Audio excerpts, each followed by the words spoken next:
ওসমান হাদি ভাই পৃথিবী ছেড়ে চলে গেছে। সারা বাংলাদেশের মানুষ তার জন্য কান্দে রে। কেমন জীবন সে গঠন করল, মরিলে তুমি হাসিবে আর কাঁদিবে ভুবন। আমি এমন জীবন গঠন করিব, আমি মরলে হাসতে হাসতে জান্নাতে চলে যাব। আর আমার ব্যথায় ব্যতীত হইয়া তাম পৃথিবীর মানুষ আমার জন্য কাঁদবে। আজকে হাদি ভাই হাসতে হাসতে জান্নাতে চলে গেছে, আর আমরা তার জন্য এখন কান্দি। আমরা তার জন্য দোয়া করি, মালিক তারে তুমি শাহাদাতের মর্যাদা দান করো। আমার যুবক ভাইরা, আমিও তুমিও রাজনীতি করি গো, আমিও রাজনীতি, আপনিও রাজনীতি, সবাই তো কোনো না কোনো দলে সাপোর্ট করে। কিন্তু মানুষ মারা গেলে, দলের পক্ষ থেকে কেউ মারা গেলে আমরা দেখছি 16 বছর মানুষ লেখছে আলহামদুলিল্লাহ। ঠিক না বেঠি? মরলে লেখে আলহামদুলিল্লাহ। আর আজকে হাদি মরে যাওয়ার কারণে বহু হাদি তৈরি হয়ে গেছে, বহু হাদি গইরাইয়া গইরাইয়া কান্দে। এমন কোন মসজিদ নাই বাংলাদেশে যেই মসজিদ থেকে তার জন্য দোয়া হয় নাই। বাংলাদেশের একজন তরুণ, একটা তরুণ ছেলে দুনিয়ার থেকে বিদায় হয়ে গেছে।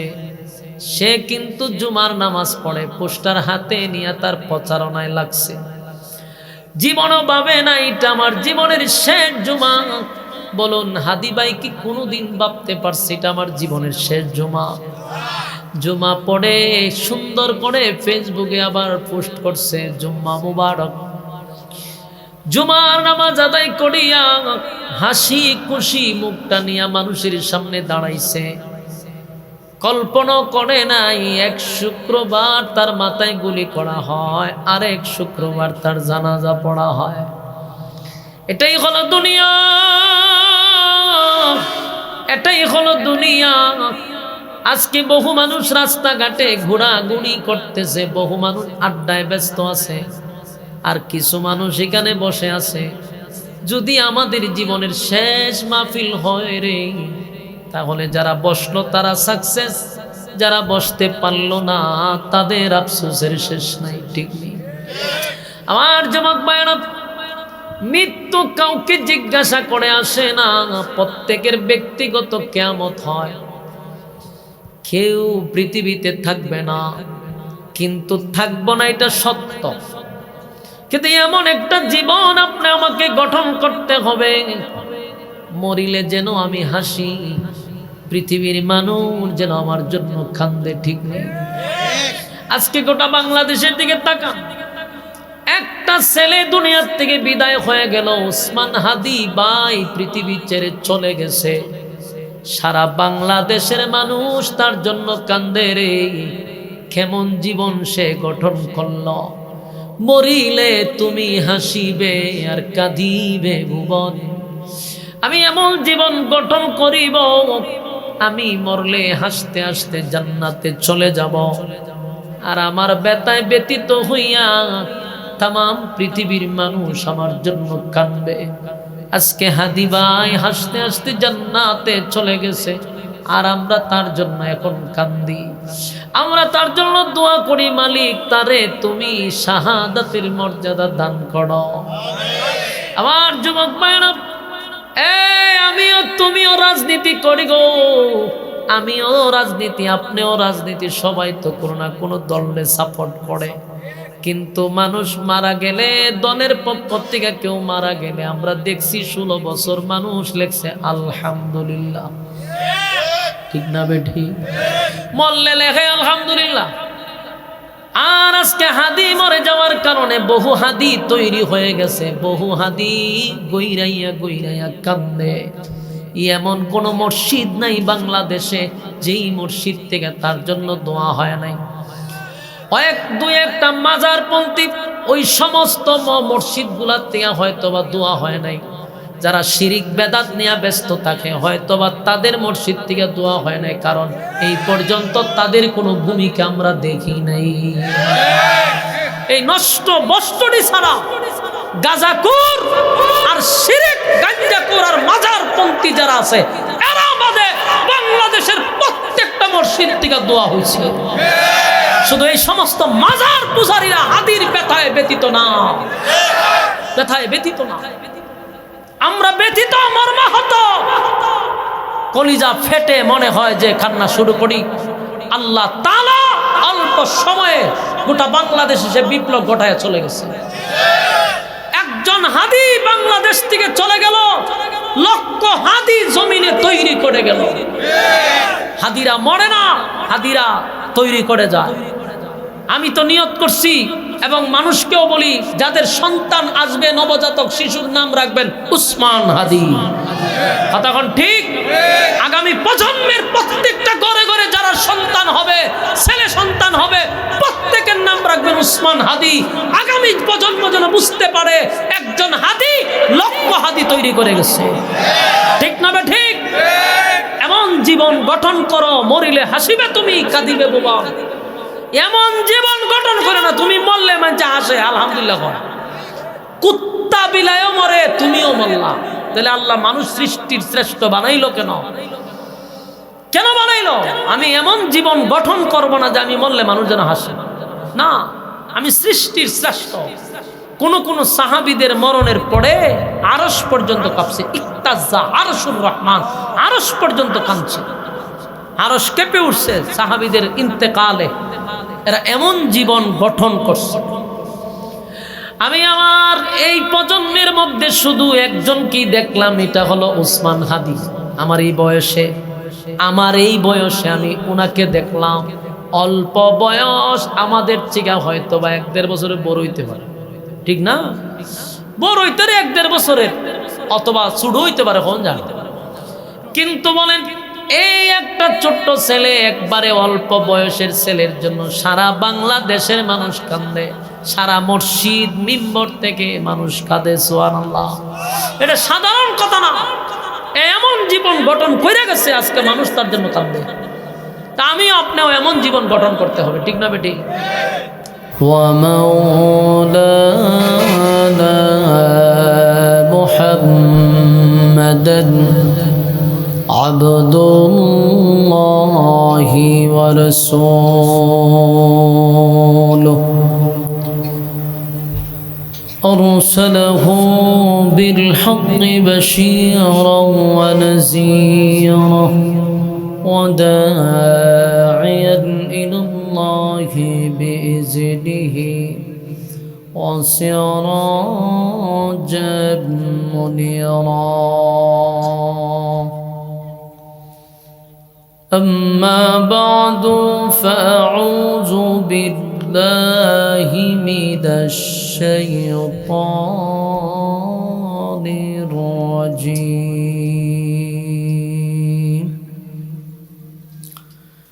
بسم الله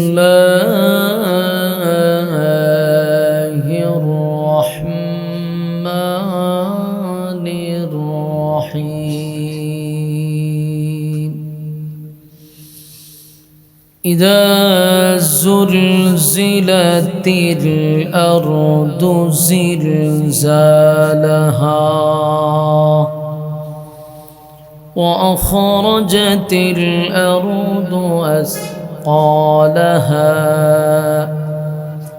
وقال الإنسان ما لها يومئذ تحدث أخبارها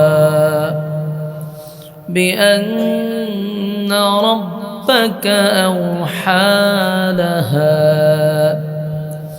يومئذ يصدر الناس أشتاتا ليروا أعمالهم فمن يعمل مثقال ذرة خيرا يره ومن يعمل مثقال ذرة شرا يره. صدق الله العظيم. درود شريف পড়েন اللهم صل على محمد وعلى آل محمد كما صليت على إبراهيم وعلى آل إبراهيم إنك حميد مجيد मेरा दिल तलब रहा है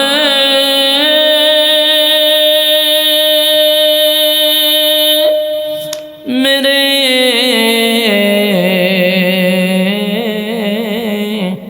जलने रहा है सीना ए दवा वही मिलेंगे मुझे ले चलो मदीना बलगल उला बिकमालिही कशफत तुजा बिजमालिही हसनत जमिया खसालिही सल्लो जिक्रे बतिल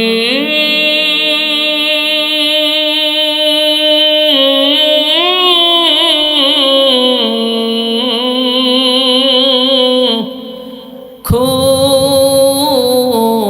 हटा दे दिल से रब जिक्र में तेरे लगा दे रोज शाब ला इलाहा इल्लल्लाह ला इलाहा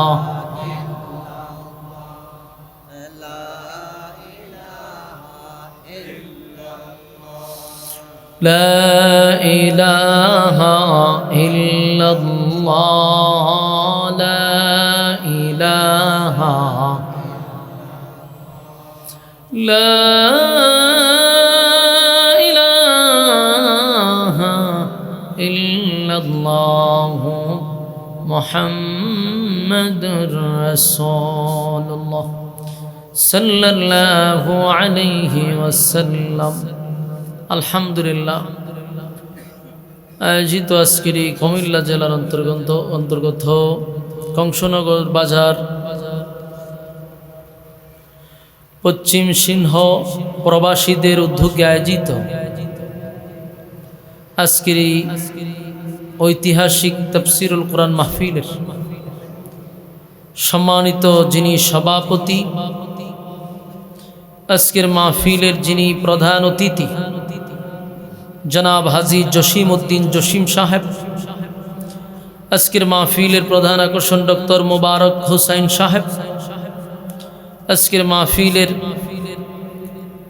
বিশেষ অতিথি জনাব মোহাম্মদ আনোয়ার হোসেন সাহেব সহ অতিথিবৃন্দ মুআজ্জাজ মুকাররম হযরত উলামায়ে কেরাম, উপস্থিত যুবক ভাইরা, মুরব্বিয়ান আযম, মাইকের আওয়াজ যতটুকু দূরে যায় অবস্থানরত পর্দানিশী মা ও বোনেরা, সকলকে আমার অন্তরস্থল থেকে জ্ঞাপন করছি মোবারক, শুকরিয়া আদায় করছি যে রব্বে করিম মুসলমানের ক্লান্তি লগ্নে ফিতনা ফাসাদের এই যুগে দুনিয়ার সমস্ত ব্যস্ততাকে পিছনে রেখে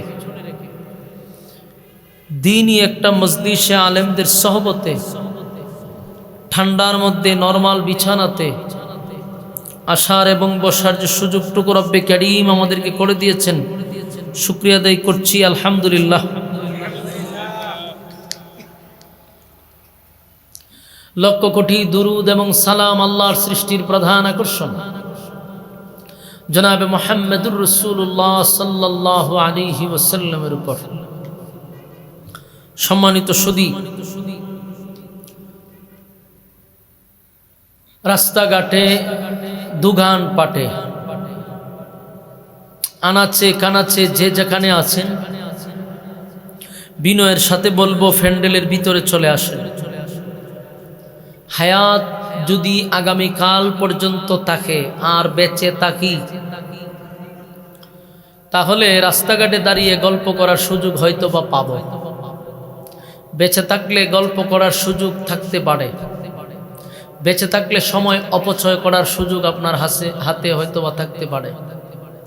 কিন্তু আগামীকাল বেঁচে থাকলেও এই মাহফিলটাতে বসার আর কোনো সুযোগ নেই। তো উচিত দুনিয়ার সমস্ত ব্যস্ততাকে পিছনে রেখে এই মজলিসে বসে যাওয়া। একটা মাহফিল করতে গিয়া একটা কমিটির রাত দিন অক্লান্ত পরিশ্রম, দিনকে রাত করে অক্লান্ত পরিশ্রম করে প্রবাসীদের উদ্যোগে এই মাহফিলটা আজকে আয়োজন করা হয়েছে। এলাকাবাসীকে দিন শিখানোর জন্য, দিন বোঝানোর জন্য। কিন্তু আফসোসের বিষয় হলো, আমরা যাদের জন্য আজকের এই মাহফিলের আয়োজন করা হয়েছে, অথচ আমরা রাস্তাঘাটে বিভিন্ন জায়গায় সময় অনর্থক বেহুদা নষ্ট করতেছি। আল্লাহ রাব্বুল আলামিন আমাদেরকে বোঝার মানার তৌফিক দান করুক, আমিন। যারা দাঁড়িয়ে আছে আমরা বসে যাই। বর্তমান পরিস্থিতি এমন হয়ে গেছে যে মানুষ এখন গুনাহের প্রতিযোগিতায় আছে। গুনাহের প্রতিযোগিতায় মানুষ বেশি, নেকির প্রতিযোগিতায় মানুষ কম। তবে আলহামদুলিল্লাহ ওয়াজ মাহফিলের দ্বারায় বাংলাদেশে উল্লেখযোগ্য একটা পরিবর্তন আসছে। এটা অস্বীকার করার কোনো সিস্টেম নেই। যারা বলতো ওয়াজ মাহফিল করায় লাভ কি, এখন আমরা বলি যে বাংলাদেশে ওয়াজ নসিহত হওয়ার কারণে এটার বিশাল প্রভাব পড়ছে। এখন ফাউলদেরকে সাইজ করতে গেলে আর হুজুর লাগে না, এখন নাস্তিক সাইজ করতে গেলে আর হুজুর লাগে না। এই ওয়াজ মাহফিলের প্রভাব এমনটা পড়ছে, এখন জায়গায় জায়গায় যুবকরা তৈরি হয়ে গেছে। এখন ইসলামের বিরুদ্ধে উল্টা কথা বলতে গেলে আগে তো খালি শুধু হুজুররা একতরফা প্রতিবাদ করত, আমরাই সবসময় ওয়াজ করতাম, আমরাই প্রতিবাদ করতাম, আমরাই বাধা দিতাম। কিন্তু এখন কি প্রভাব পড়লো, এখন হুজুর লাগে না, সব সাইজ কিরালায় যুবকরাই।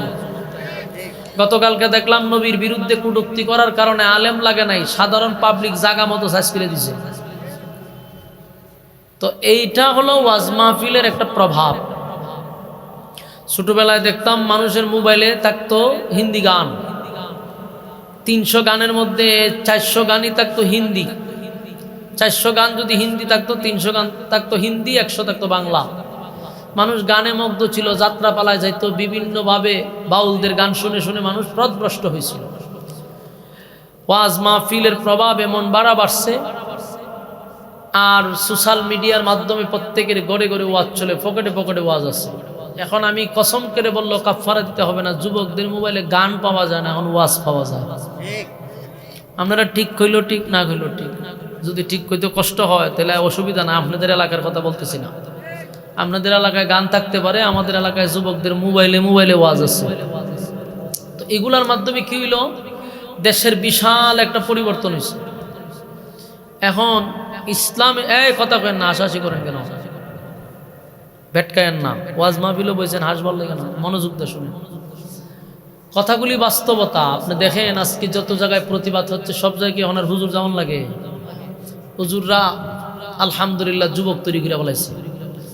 আমাদেরকে নিয়ে অনেকে যারা কথা বলতো, এখন আমরা এটা বলতে পারি আমরা যুবকরা তৈরি করছি।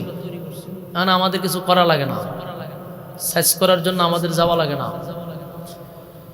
তো এই ওয়াজ মাহফিল হওয়ার দরকার। ওয়াজ মাহফিল হওয়ার কারণে মানুষ এখনো মানুষ আছে, না হয় মানুষ জানোয়ার হয়ে যেত, মানুষের মধ্যে মনুষ্যত্ব থাকতো না। এখনো মানুষ মানুষকে সম্মান করে, ইজ্জত করে, শ্রদ্ধা করে, ভালোবাসে এই ওয়াজ মাহফিলের কারণে। কারণ এটা তো ভাই ওয়াজ মাহফিল না, এটা একটা চলতি ফিরতি মাদ্রাসা, এটা একটা ক্লাস।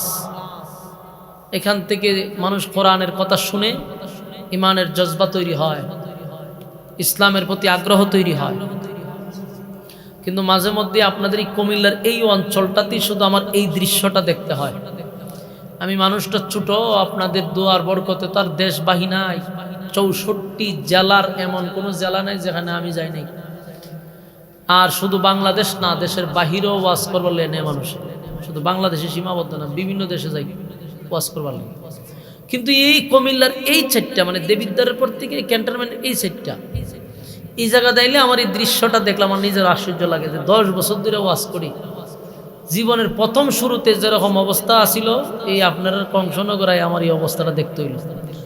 অথচ আমার গ্রামও যদি ওয়াজ করি মাশাআল্লাহ প্যান্ডেলের চতুর্দিকের পর্দা উঠাই দেওয়া লাগতো। এটা আমার জন্য একটা আফসোসের বিষয়।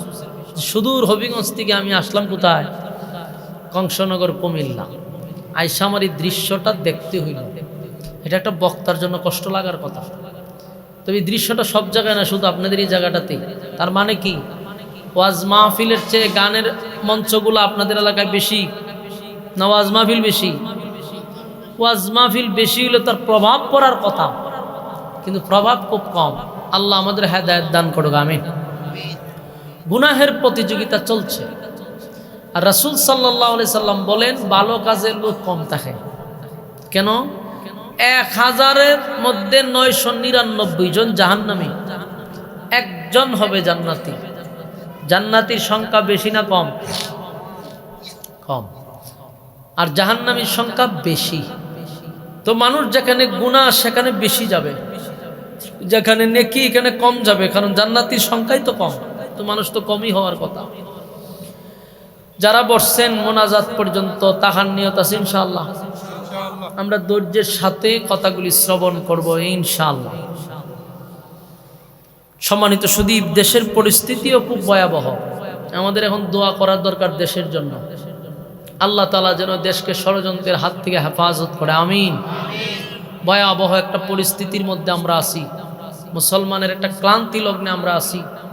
আল্লাহ তাআলার কাছে আমরা দোয়া করি সমস্ত ষড়যন্ত্র থেকে এই মাটিকে আল্লাহ হেফাজত করত। এই মাটির মধ্যে অসংখ্য পীর মাশায়েখরা আছে, এই মাটিতে অসংখ্য আলেমরা আছে, এই মাটিতে অসংখ্য হাফেজরা আছে। এই জমিনকে যেন আল্লাহ ষড়যন্ত্রের হাত থেকে হেফাজত করে। সম্মানিত সুধী, আমরা আমাদের ইমানের পরীক্ষায় অলরেডি আমাদের জন্য শুরু হয়ে গেছে। এখন আমরা পরীক্ষা দিব, পরীক্ষায় যারা পাশ হবে আল্লাহ হয় আমি এদেরকে জান্নাত দিব। কথা কি বুঝতেছেন? আমাদের পরীক্ষা কিন্তু শুরু হয়ে গেছে। এখনই পরীক্ষা হবে ইমানদার আর বেঈমানের পরীক্ষা। ইমানদার এবং বেঈমানের পরীক্ষা অলরেডি শুরু হয়ে গেছে।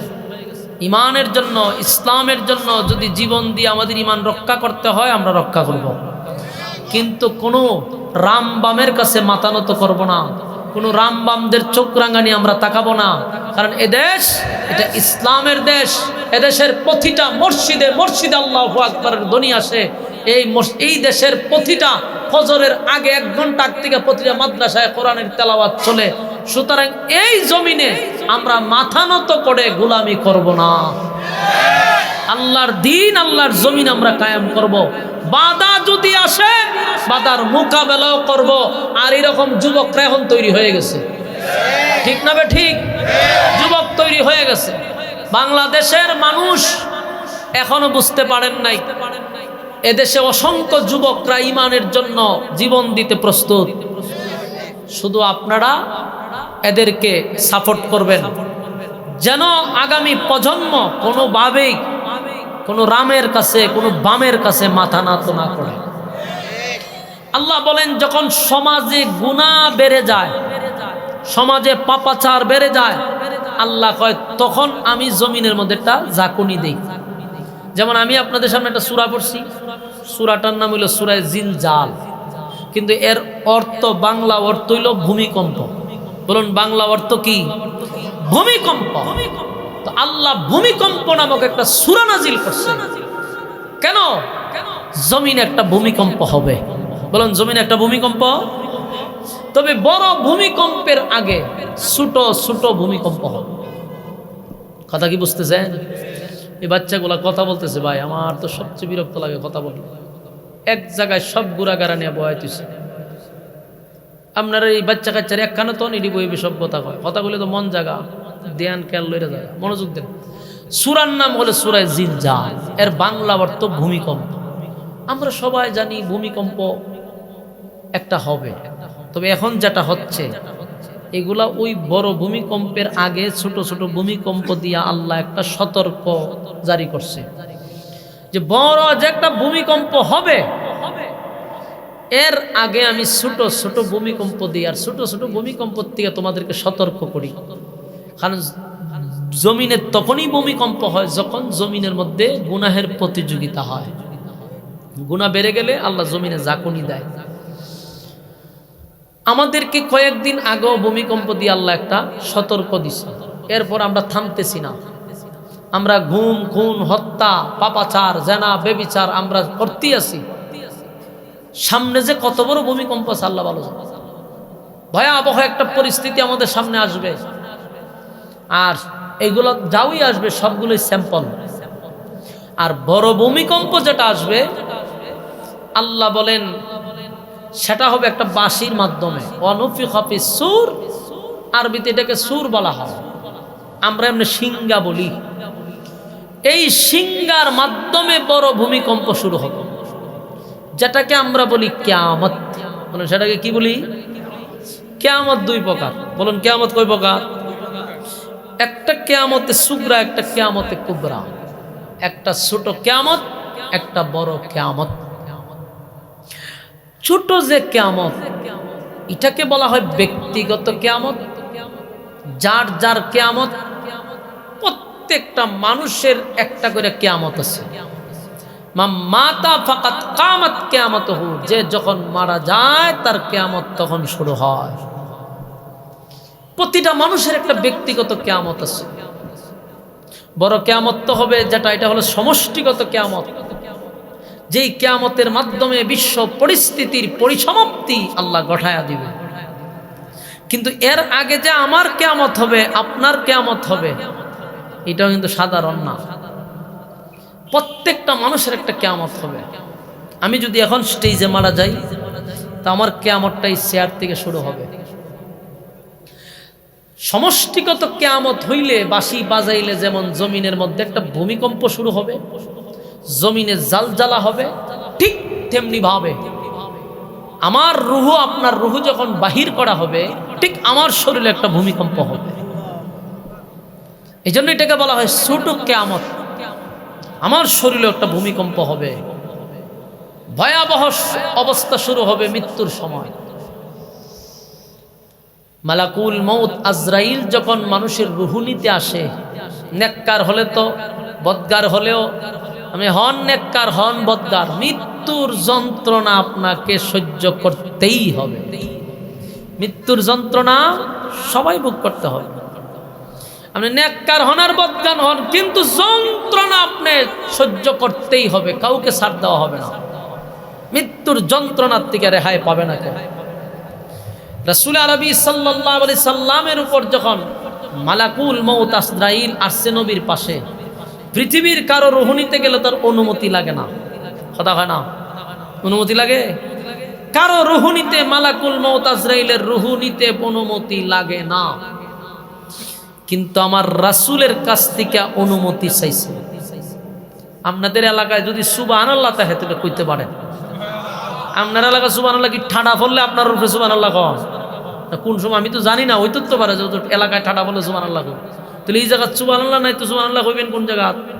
আপনি আমার রুহু নিতে কি অনুমতি নেয়? নবীর রুহু নিতে মালাকুল মউত আজরাইল আয়া অনুমতি চাইছে। তাহলে এইখানে তো সুবহানাল্লাহটা না হয়, ঠাডা পড়লে কইবেন। সম্মানিত সুধী, দেখেন পৃথিবীর যত মানুষের রুহু আজরাইল নিছে, কাউরে জিজ্ঞাসা না। কিন্তু আল্লাহর রাসূলের কাছে আসার সময় বলছে যে আমি কি আসতে পারি? রাসূল জিজ্ঞেস, তুমি কে? আমি মালাকুল মউত আজরাইল। আল্লাহর রাসূল মালাকুল মউত আজরাইলকে আসার জন্য অনুমতি দিছে। তো যার রুহু নিতে অনুমতি লাগে, এবং আজরাইল যখন রাসূলের রুহু কবজ করতে আসছে, এতটা আদবের সাথে রুহু পৃথিবীর কারো আর নেওয়া হয় নাই, হবেও না। এতটা আদবের সাথে কারো রুহু নেওয়া হবে না।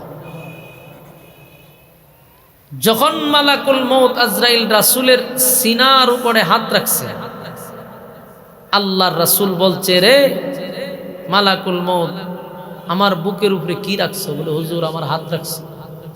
আল্লাহর রাসূল বলে আমি বুঝতেছি উহুদ পাহাড় আমার বুকের উপরে রেখে দেওয়া হয়েছে।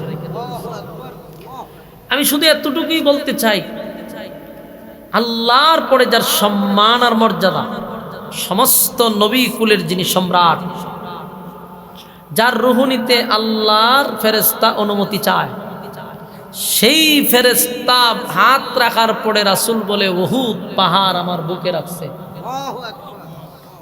এখন আপনারাই বলেন, নবীর প্রতিটা পশম দিয়া ঘাম মুবারক বাহির হয়ে গেছে।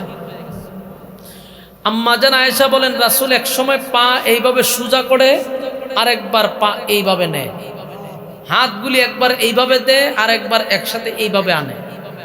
এই অবস্থাটা মানুষের কখন হয়? আরাম লাগলে না কষ্ট পাইলে? কষ্ট পাইলে মানুষ শরীরের মধ্যে এরমভাবে চটপট করে। রাসূল বলেন আমি যখন বুঝতেছি উহুদ পাহাড় আমার বুকে রেখে দিচ্ছে।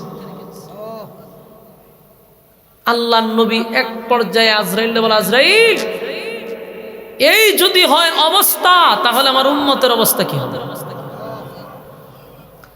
আমার যুবক ভাইরা, রব্বে কারীম বলেন প্রত্যেকটা মানুষের একটা কিয়ামত আছে। একটা কিয়ামত হবে সমষ্টিগত কিয়ামত। যেই কিয়ামতটা হবে ইসরাফিল আলাইহিস সালাতু ওয়াস সালামের বাঁশির মাধ্যমে। আর ব্যক্তিগত কিয়ামত হলো যে যখন মারা যায়, এটাও একটা কিয়ামত, এটাও একটা কিয়ামত। কারণ আপনার শরীরের মধ্যে একটা কিয়ামত শুরু হবে। আপনার শরীরে একটা জাকনি দেওয়া হবে, যেই কিয়ামতের মাধ্যমে দুনিয়ার সব স্বপ্নগুলি আপনার নিমিষেই শেষ হয়ে যাবে। যেই মালাকুল মউত আজরাইলের তাবার কারণে, মালাকুল মউত আজরাইলের একটা তাবার কারণে আপনার জিন্দগির সব আশা আকাঙ্ক্ষা নিমিষেই শেষ হয়ে গেল। এই পৃথিবীর শখ আহ্লাদ সব ধ্বংস হয়ে গেল। এই জন্য আল্লাহর নবী বলেন প্রত্যেকটা মানুষের ব্যক্তিগত একটা কিয়ামত আছে। যেদিন আপনি আমার রূহ বাহির করা হবে রে, যদি নেককার হই আর যদি বদকার হই। নেককার হইলে সুবিধা হলো, নেককারদের রূহ নেওয়ার সময় ফেরেশতারা তারে সর্বপ্রথম জাহান্নামটা দেখায়। তার চোখের সামনে জাহান্নাম দেখানো হয়। জাহান্নাম দেখাইয়া ফেরেশতারা বলে এই ছিল তোমার জন্য ব্যবস্থা কইরা রাখা, কিন্তু তুমি আল্লাহর হুকুম নবীর তরিকায় জীবন যাপন করছো। ঈমান লইয়া কবরে যাও, নেক আমল লইয়া কবরে আও। এই জন্য আল্লাহ তোমারকে এই জায়গা থেকে আল্লাহ তোমারে উঠাইয়া এখন তোমার জন্য যেই জায়গাটা বরাদ্দ রাখছে সেই জায়গাটাও দেখানো হবে, জান্নাত তার সামনে দেখানো হবে। আনন্দে তার মধ্যে একটা আনন্দ থাকবে রে। ওই আনন্দের কারণে অনেক সময় আনন্দের কারণে কষ্টের কথা মানুষ ভুলে যায়। ঠিক কথা হয় না? বদকারেরও শাস্তি হবে, নেককারেরও জান কবজ করার সময় কষ্ট পাবে, বদকাররাও পাবে। কিন্তু এখানে তাফসীর কারকরা বলেন নেককাররা কষ্ট পাবে, বদকাররাও কষ্ট পাবে। দুইটার মধ্যে ব্যবধান হইল, কষ্টটা এক, কিন্তু অনেক সময় আনন্দের কারণে কষ্ট মানুষ ভুলে যায়। ঠিক না বেটি? মনে করেন আমি আপনাদেরকে বুঝায়া দেই, ছোটবেলায় যারা খতনা করছেন, বুঝছেননি? যারা খতনা করছেন, সুন্নতে খতনা যারা করছেন, ছোটবেলায় দেখতাম যিনি কাঁদে অহন তুলে যাবো হসপিটালও বেশি পণ্ডিতি না হন, কিন্তু বেশি হইলো আপডেট হয়ে গেছে মানুষ। এই জন্য হসপিটাল নেই আর জীবিত সন্তান লইয়া যায়, মরা সন্তান লইয়া বাইতে হয়। হারা জীবন ভালাইছে, এই সময় মানুষের খাইটা মিটা ভালাইছে, কিচ্ছু হয়েছে না। এক সপ্তাহ পরে ফুল আডাডি করে আর ওহন হসপিটাল নিয়ে মা বইতে ডাইনে বামে বইতে খায়। বাবা রে বাবা, এটা যে একটা কি আদরের ডিব্বা, এরপরে ইঞ্জেকশন দিয়ে মরে থাকা। তখন কিন্তু আমরা আমল আপনার আমলে কি আর ইতা ছিল নি? হ্যাঁ, এগুলো আমার বাড়িতে খাইতে দিত আজিম ভাই কিতা করতো, আজিম ভাই ধরতো জাতা দিয়া দুইটা জায়গায় ধরতো, নানার নাম কিতা ঠিক নেই, নানার নাম জিগা, দাদার নাম জিগা, বাড়ি কৌ সব কিছু জিগা। এই জিগানির মাধ্যমে কিন্তু এ কাজ করা শুরু করছে, ঠিক না বেটি? এর মানে এখন নানিরে ডাকে, বিভিন্ন কথা সে জিগায়, জিগানির মাঝখান দিয়া তার কাজ চালাইতেছে।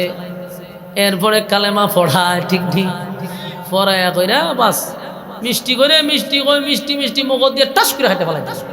এই কথার মাঝখান দিয়ে যে হেরিটা গেছে হাইটটা হইতে না, সিল্লি দিছে পরে, ঠিক না বেটি? কিন্তু এমনি যদি কেউ রে এই কথার মাঝখানে না ফেলায়, এর সামনে এর দেখায় যদি খাড়া যায়, এর অবস্থাটা কি দিব? ম কথা কই না দি হমাই গো কয়ে চিল্লা চিল্লি করে আস্তা বাড়ির মানুষ দলা ঘুরে লিব না, মা তুই না দি চিল্লা চিল্লি করে আজিম মারা লাইতে মাইতে হুতাই লিব বাইরিয়া। তো একটা আছে সরাসরি দেখাইয়া খাড়া, এটা যেমন মারাত্মক। আর একটা আছে হের মুখ ফিরাইয়া হেরে নানা জিগায়, নানি জিগায়, আত্মীয় স্বজন জিগায়, এর মুখ মজা টজা দে খাওয়ায়, আর আমাদের খাইতে লিছে, ঠিক না বেটি? আমার যুবক ভাইরা, কষ্ট তো দুটারই একরকমই। যারা দিক্কা দিক্কা খাটতেছে এটারও কষ্ট একই, আর যারা না দেখায় খাটে কষ্ট একই, কিন্তু ওই কথার কারণে সে কষ্ট বুঝলে থাকা, ঠিক নেই? আল্লাহ বলেন রুহ যখন নেওয়া হবে, বদগারেরও কষ্ট হবে, নেককারেরও কষ্ট হবে। কষ্টের মধ্যে ব্যবধান হলো, একজনকে জান্নাত দেখায় দেখায় রুহু বাইর করে, আর একজনকে জাহান্নাম দেখায় বাইর করে। মাগুমা দুইটা বেশ কম আছে। নেককাররা যখন মালাকুল মউত আজরাইল তার রূহ নিতে আসে, তখন তার সামনে জান্নাতের বালাখানা তুলে ধরে জান্নাত দেখার পরে ওই মানুষটার পৃথিবীর তার কোনো মায়া মহব্বত থাকে না। সুবহানাল্লাহ। কোন নেককার বান্দা বান্দি যখন জান্নাতের বালাখানা দেখে রে, তখন দুনিয়ার সব আশা আকাঙ্ক্ষা নিমিষেই তার বাদ হয়ে যায়, আর দুনিয়ার প্রতি তার কোনো মায়া মহব্বত নাই। একটা সেকেন্ডেও সে দুনিয়ায় থাকতে চায় না, তখন সে বাহির হওয়ার জন্য পাগল হয়ে যায়। আর মালাকুল মউত আজরাইল রহমতের ফেরেশতাদের মাধ্যমে জান্নাতের বালাখানা দেখাইতে দেখাইতে দেখাইতে তার রূহটা বাহির করে। সুবহানাল্লাহ। কিছু টের পায় যখন রূহটা বাইর করে, তখন কিছুটা টের পায়, কিন্তু এর ভিতরে অর্ধেক বাইরে লইছে ওই জান্নাত মান্নাত দেখাইয়া বালাখানা টালাখানা দেখায়। কথা কি বুঝতেছেন? এই জন্য আমার যুবক ভাইরা, আর বদগারের পরিস্থিতিটা হয় ভয়ঙ্কর। ভয়ঙ্কর কেন? এর সামনে যখন মালাকুল মউত আজরাইল আসে, তখন স্বাভাবিক সুরতে আয় না। দুইটা সুরত হয়, নেককারের সুরত একরকম, বদগারের সুরত আরেক রকম। ভয়াবহ পরিস্থিতি। নেককারের সামনে মালাকুল মউত আজরাইল আসে সুন্দর চেহারা নিয়া, সুন্দর চেহারার আকৃতি নিয়া, সুন্দর সুন্দর ফেরেশতারা বিভিন্নভাবে সাজগুজ করে আসে। আর বদগারের সামনে মালাকুল মউত আজরাইল যে রূপ ধরে, এটা দেখলে এমনি অবস্থা খারাপ। যখন তার পূর্ণ ভয়ঙ্কর সুরত নিয়ে আসে, তখন রুহুটা ভিতরে দৌড়তে থাকে, এজন্য তার কষ্টটা বেড়ে যায়। আমার যুবক ভাইরা, মালাকুল মউত আজরাইলের ভয়ঙ্কর রূপ যখন সে ধারণ করে, তার চোখ দিয়ে আগুন বাহির হইতে থাকে। মালাকুল মউত আজরাইলের ভয়ঙ্কর সেই সুরত এতটা ভয়ঙ্কর, আল্লাহর নবী বলেন মালাকুল মউত আজরাইলের শরীরের মধ্যে যে চক্ষুটা থাকবে, এক একটা বড় বড় নদীর মতো হবে, এক একটা চক্ষু আগুন ধরতে থাকবে। সারা শরীর ভয়ঙ্কর ভয়ঙ্কর, প্রত্যেকটা পশমের গোড়ার থেকে আগুন বাহির হইতে থাকবে। এক একটা দাঁত হবে উহুদ পাহাড়ের মতো। কথা কি বুঝতেছেন? এই ভয়ঙ্কর চেহারাটা যখন কোনো মানুষ দেখবে, বলুন তার অবস্থাটা কি হবে? এই জন্য মাঝে মধ্যে দেখবেন অনেক মানুষ মরার আগে খালি চেহারা লুগায়। দেখছেন না আপনারা? মৃত্যুর আগে দেখবেন অনেক মানুষ খালি চেহারা লুগায়, চতুর্দিক দিয়ে চেহারা ঘুরাইতে থাকে, আর চোখগুলি বড় বড় করে দেয়। দেখবেন অনেক মানুষ পায়খানা প্রস্রাব করে দেয়। তার মূল কারণ হলো মালাকুল মউত আজরাইল তার সামনে যে সুরত নিয়ে আসে, এই সুরত কোনো মানুষ বরদাস্ত করতে পারবে না। মালাকুল মউত আজরাইল তো ভয়ঙ্কর সূরতটা নিয়ে নাফরমানের সামনে আসে রে। আল্লাহর নবী বলেন এই সূরত নিয়ে আসার পরে মানুষের রুহটা চতুর্দিকে ধরতে থাকে, বাহির হতে চায় না, দৌড়তে থাকে। আজরাইল ওই পায়ের বিদ্যা আঙ্গুলির থেকে টিপতে টিপতে টিপতে টিপতে কিলা মান রাক, টিপতে টিপতে গলা অবধি নিয়ে আসে। সেখানে আনার পরে এমন ভাবে তারে বাহির করা হয়। আমাদের শরীরে কিন্তু অনেকগুলা জয়েন্ট আছে, অনেকগুলা তার আছে। এই তার তামাম পৃথিবী এক চক্কর দেওয়া যাইব, এই পরিমাণ তার আল্লাহ শরীরের মধ্যে রাখছে রগ রেশা। এতগুলা রগ যখন মালাকুল মউত আজরাইল তার রূহটা টান দিয়া বাহির করবে, প্রত্যেকটা জায়গা থেকে সংযোগ বিচ্ছিন্ন হয়ে যাবে, টাস টাস করে সব ছিঁড়ে যাবে। এমন পরিস্থিতিতে তার রূহটা বাহির করা হয়। এই আযাব সবার সহ্য করতে হবে, নেককার হোক বদকার হোক। মৃত্যুর যন্ত্রণার থেকে কেউ রেহাই পাবে না। আরেকটা হলো মাটির চাপ থেকে কেউ রেহাই পাবে না। আপনি নেককার হন আর বদকার হন, মাটি আপনাকে চাপ দিবে, মাটি আপনাকে চাপ দিবে, এতে কোনো সন্দেহ নাই। এখন মাটি বড় নীরব, কিন্তু একটা সময় মাটি আপনি আমাকে ছাড় দিবে না। আমার যুবক ভাইয়েরা, সেই দিন আমাদের অপেক্ষায় আছে না নাই? কথা হয় না? প্রত্যেকটা মানুষের, প্রতিটা মানুষের কিন্তু কিয়ামত আছে।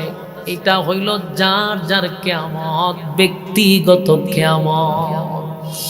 আরে আমার যুবক ভাইরা, মুরব্বী বাবারা, এই দিনটা আমাদের চোখের সামনে এমন হইতে পারে আজকের এই মাহফিলে বসছি জীবনের শেষ। কথা হয় না? ও আপনারা কি সন্দেহ হয়?